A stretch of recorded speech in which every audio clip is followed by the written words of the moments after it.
There's a pattern most people never name. You respond immediately to every message. You say yes before you've decided.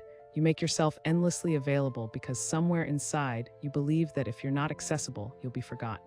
That if you create space, people will fill it with someone else. Silent anxiety doesn't always scream. Sometimes it just keeps you perpetually reachable, perpetually reactive, perpetually afraid of what happens when you step back. This is the quiet cost of being too available. Your anxious mind interprets absence as abandonment, so you never let yourself disappear, even briefly. But here's what that constant presence actually creates. It doesn't make you more valued, it makes you excited, taken for granted, invisible in a different way. The mental exhaustion that follows isn't from the activity itself. It's from the lack of boundary between you and everyone else's needs. An empty room can feel more honest than a crowded one where nobody sees you. A quiet street at dawn holds more presence than a notification that expects instant response. Overthinking begins when you stop trusting that your value exists independent of your availability. When you never pull back, when you never create distance, you teach people that your presence costs nothing, and things that cost nothing rarely hold value in anyone's perception. This isn't about manipulation, it's about reality. Scarcity creates attention. Abundance creates assumptions. When you're always there, always ready, always responsive, you become part of the background. Your nervous system registers this at some level, which is why the exhaustion feels so heavy. You're working harder and harder to maintain visibility while simultaneously becoming more invisible. The paradox is cruel. The more effort you pour into being available, the less your availability seems to matter to anyone. She would check her phone within seconds of waking, not because she wanted to, but because the possibility of an unanswered message felt like a small betrayal. Someone might need her, someone might be waiting. And if she wasn't there immediately, what would they think? The people-pleasing wasn't obvious. She didn't say yes to everything, but she made herself constantly accessible, as if her worth was measured in response time.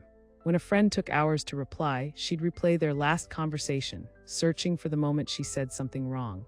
When her manager sent a vague email, she'd feel her chest tighten, convinced she'd disappointed someone without knowing how. The hypervigilance wasn't about external danger, it was about social danger. The fear that one delayed response, one moment of unavailability would shift how people saw her, so she stayed online, she stayed ready. She rarely let herself fully rest because rest felt like negligence. Self-criticism would arrive the moment she tried to step back. You're being selfish, you're letting people down. You're going to lose them if you're not careful. And so she'd check again, respond again, make herself available again. The irony was invisible to her then. The more accessible she became, the less people seemed to notice her. They'd reach out when they needed something, but rarely asked how she was.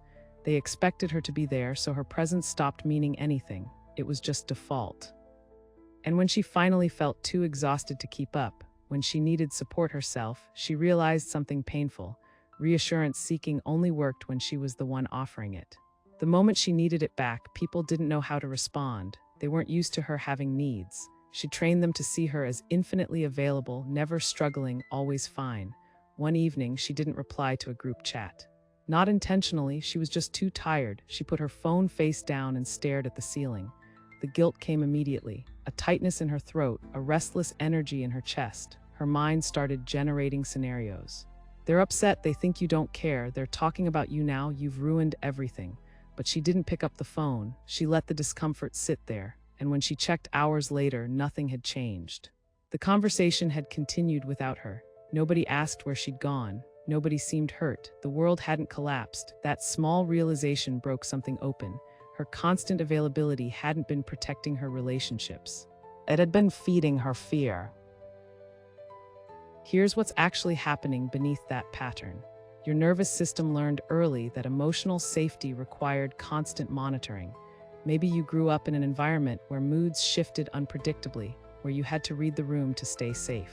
Maybe you were praised for being low maintenance, for not asking too much, for always being the reliable one.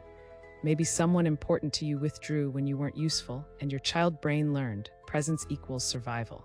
Over time, your brain wired a simple equation: availability equals safety, absence equals risk, so you never let yourself be absent. But that equation is outdated. It's a smoke detector that became too sensitive, triggered not by actual fire but by the faint scent of something burning 3 houses away. Rumination is what happens when your mind can't distinguish between real threat and perceived threat. You replay the conversation because your anxious mind believes there's hidden danger in the silence. You check your phone compulsively because your nervous system interprets delayed response as rejection. You feel guilty resting because rest feels like disappearing, and disappearing feels like being forgotten. The tension isn't between you and other people. It's between internal control and external control. When you make yourself endlessly available, you're trying to control how others perceive you, but that's external. You can't actually control it. What you can control is internal, your boundaries, your energy, your presence with yourself. Think of it like a browser with too many tabs open. Each tab is a person, a conversation, a potential need. You keep them all active because closing one feels irresponsible, but the browser slows down, it overheats, it crashes, and when it does, every tab suffers. The intrusive thoughts that follow aren't random, they're your system's way of saying, "This isn't sustainable." If you recognize this tension, if you focus on reclaiming internal control instead of managing external perception, write "I'm not broken" in the comments, because you're not. You're just operating with an outdated map. Why can't I relax? Because relaxation requires trust that your value persists even when you're not performing it. Why do I replay conversations? Because your mind is scanning for the moment you lost approval, trying to reverse engineer safety. How to stop overthinking at night? Because night is when all the distractions fall away and your nervous system finally admits how exhausted it is from constant vigilance. The truth is, your brain is trying to protect you. It's doing what it learned to do, but the threat it's protecting you from isn't real anymore. You're no longer the child who had to monitor everything to stay safe. You're an adult whose relationships should be able to withstand brief absence. And if they can't, that's information worth having. The shift starts with naming the pattern, not judging it, not trying to fix it immediately, just seeing it clearly. I make myself available because I'm afraid of being forgotten. Say it out loud if you need to, that fear is real. But the strategy you've been using to manage it isn't working. Endless availability doesn't prevent abandonment. It just exhausts you before anyone else has the chance to leave. The next step is identifying the hidden rule. The belief underneath the behavior. For many people, it sounds like this: if I'm not immediately accessible, I'll lose people, or my value depends on how useful I am, or rest is selfish. These aren't conscious thoughts, they're subterranean convictions that drive behavior without ever being questioned. Write yours down, not to shame yourself, but to see what's been running the system. Once you see the rule, you can test it. Start small, let a message sit for an hour before responding, not out of spite, not to play games, but to practice the reality that your relationships can survive brief absence. Notice what happens in your body when you do this. The urge to check, the guilt, the small panic that whispers they're going to think you don't care. That discomfort is the recalibration. Your nervous system is learning that absence isn't abandonment. Most of the time, nothing dramatic happens. People don't disappear. They don't assume you've betrayed them. They just wait. And when you do respond, your presence has more weight because it's intentional, not compulsive. How to stop pleasing people starts here. Not by saying no to everything, but by saying yes only when it's genuine. By letting your availability reflect your actual capacity, not your fear of disappointing others. You'll feel selfish at first, that's expected.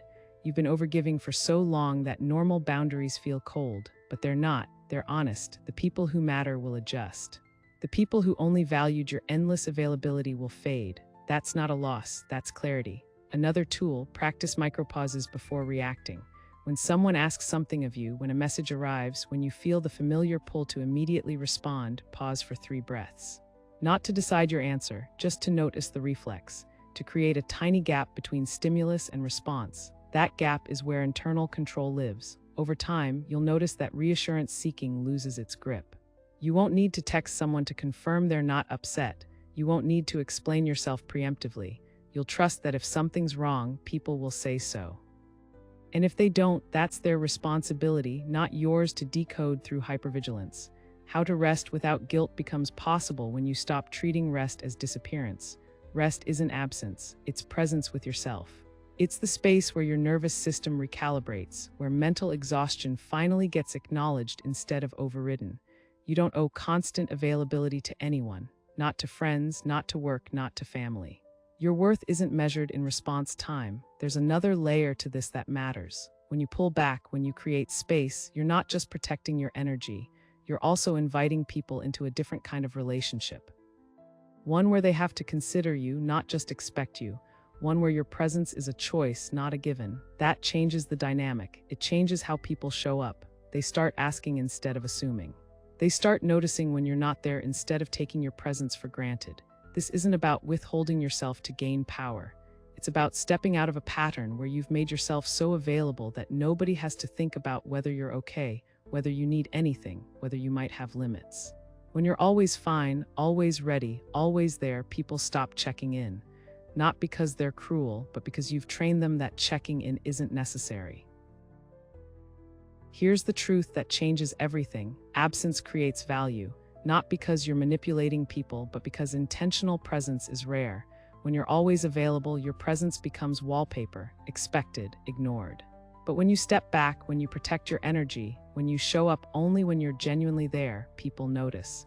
They feel the difference between compulsive availability and chosen presence. Your anxious mind will resist this. It will tell you that pulling back is dangerous, that people need you to be constantly accessible, that any boundary is a betrayal. But that voice is operating from old data. It's trying to keep you safe using strategies that no longer serve you.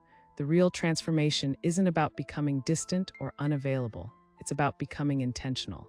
It's about letting your presence reflect your actual energy, your actual willingness, your actual care, not the performance of care, not the fear of what happens if you stop performing, the genuine thing.